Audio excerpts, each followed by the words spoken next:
Friends, study with me channel पर आप सभी का फिर से स्वागत है। आज हम स्टार्ट करने वाले हैं एक new topic that is speech writing for class 11th and class 12th। Approx अभी तक हमने सभी टॉपिक राइटिंग सेक्शन की कंप्लीट कर लिए हैं, like letter writing, poster, article, advertisement plus poem of class 11th and class 12th। अगर आप सभी ने अब तक भी नहीं देखे हैं तो डिस्क्रिप्शन में दिए गए लिंक के थ्रू जाकर या फिर चैनल पर विजिट कर उन सभी टॉपिक को देख सकते हैं, प्लस अपने डाउट क्लियर कर सकते हैं। वो सभी वीडियोस आपके लिए काफ़ी बेनिफिशियल होगी। अगर आपको कोई भी डाउट बचता है regarding letter, poster, article and advertisement तो आप मेरी वीडियो को वॉच कर सकते हैं। आज हम स्टार्ट करने वाले हैं अपना स्पीच राइटिंग, जो कि क्लास 11th में भी आता है, 12th में भी आता है, एंड ये जो स्पीच राइटिंग है वो क्लास 10th और 9th में भी आती है। बेसिकली स्पीच राइटिंग से आप सभी लोग अच्छे से फैमिलियर होंगे। स्पीच राइटिंग हमेशा जो स्पीच होती है वो हमेशा स्कूल्स में दी जाती है, किसी पर्टिकुलर ओकेजन्स पे दी जाती है, लाइक 26 जनवरी हो गया, 15 अगस्त हो गया। जब ये स्पीच दी जाती है हमारे स्कूल्स वगैरह में, आप काफ़ी बोर भी हो जाते होंगे स्पीच। वही स्पीच हमें अब की बार कहीं पे प्रेजेंट नहीं करनी, बल्कि अपने पेपर में उसको लिख करके आना है। बट जो फॉर्मेट होता है स्पीच बोलने का प्लस स्पीच लिखने का वो सेम ही होता है, उसमें थोड़ा भी डिफरेंस नहीं आता है।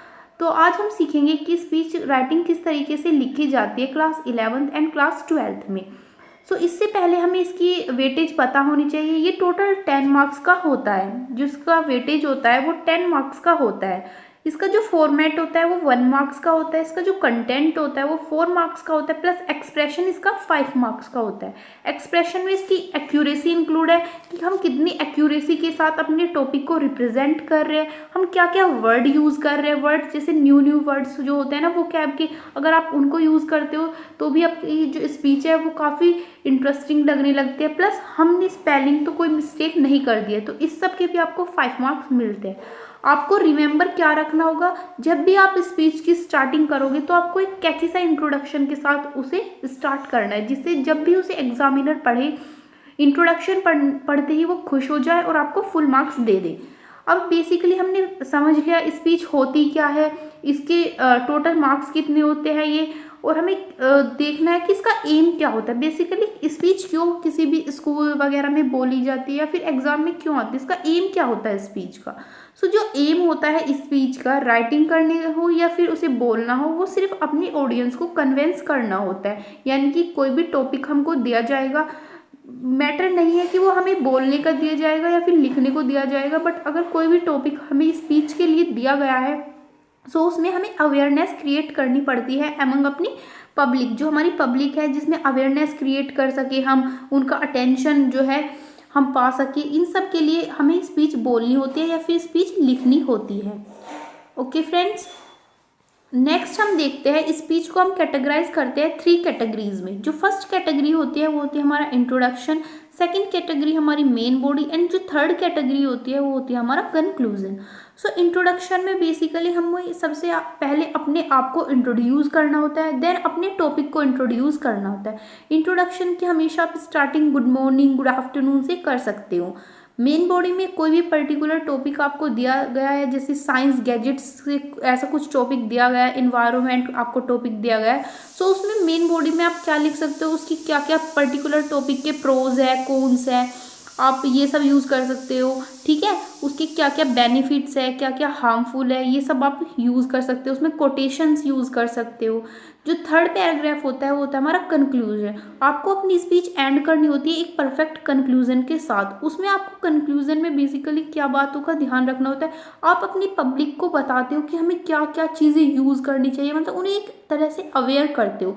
अवेयर करते हुए आपको कंक्लूजन लिखना है एंड लास्ट में आपको थैंक यू मेंशन कर देना है।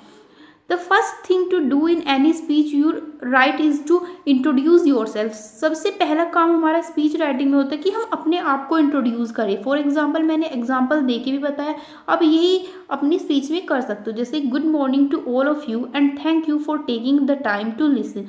सबको गुड मॉर्निंग और आपका धन्यवाद कि आप मेरे स्पीच सुनने के लिए अपना टाइम दे रहे हो। माई नेम इज़, फिर आपको अपना यहाँ पे नेम लिखना है, and I am here to talk to you about, अपना यहाँ पे टॉपिक मेंशन कर देना है। बस आपको इतना ही अपने इंट्रोडक्शन में डालना होता है।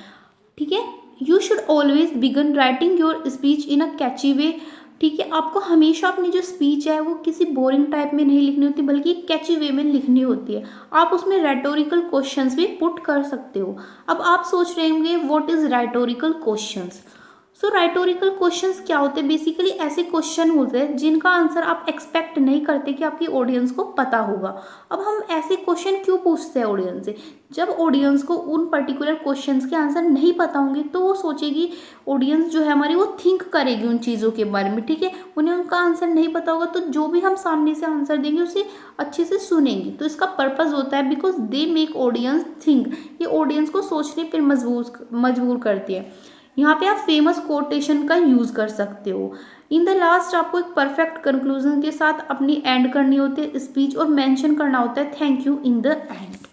ओके, अब मैंने आपको ये पूरा बता दिया। एक कि सबसे पहले इंट्रोडक्शन डालते हैं, देन मेन बॉडी होती है, देन कंक्लूजन। सो आपको मैं बता देती हूँ यहाँ पे एक ब्लैंक स्लाइड पे, जैसे आपकी एक स्पीच आप लिख रहे हो स्पीच। ठीक है, स्पीच को हमने 3 कैटेगरी में डिवाइड करना है। सबसे पहले उसका होता है इंट्रोडक्शन होगा सबसे पहले उसका, देन आपकी मेन बॉडी आ जाती है, देन आपको उसे एक परफेक्ट कंक्लूजन के साथ एंड करना होता है। जो आपका इंट्रोडक्शन होता है ये, इसमें आपको इंट्रोड्यूस करना होता है बेसिकली अपने आप को, अपने टॉपिक्स को। और जो मेन बॉडी होती है इसमें आपको प्रोज कॉन्स देने होते हैं पर्टिकुलर टॉपिक के। आप मेन कोटेशन का यूज़ कर सकते हो।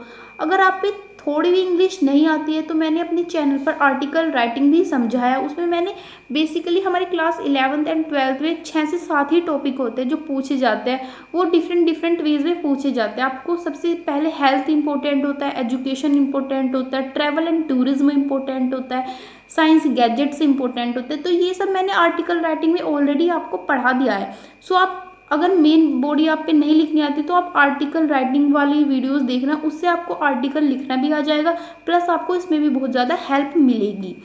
देन कंक्लूजन के साथ आप अवेयरनेस क्रिएट करते हुए उसे अपनी स्पीच को एंड करना, एंड लास्ट में आपको थैंक यू जरूर मेंशन कर देना है। ठीक है, अब आपको जिससे क्रिस्टल क्लियर हो जाए, एक भी डाउट रिगार्डिंग स्पीच राइटिंग ना बचे, सो मैं क्वेश्चन ले लेती हूँ यहाँ पर।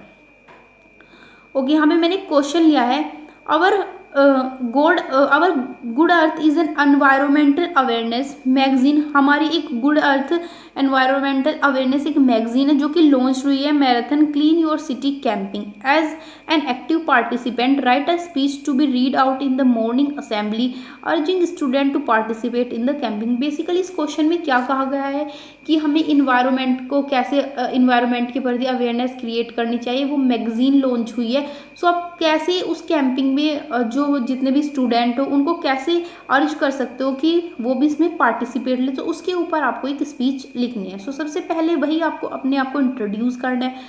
Respected teacher and dear friends. ठीक है, good morning respected teacher and dear friend, cleanliness is the next godliness is an old adage. ये हमारी एक पुरानी कहावत है। यहाँ पे मैंने एडेज, यहाँ पे मैंने सेइंग की जगह यहाँ पे एडेज यूज़ किया है। यहाँ पे मैंने एक वोकैब भी यूज़ कर लिया जिससे थोड़ा कैची सा इंट्रोडक्शन मेरा हो जाए।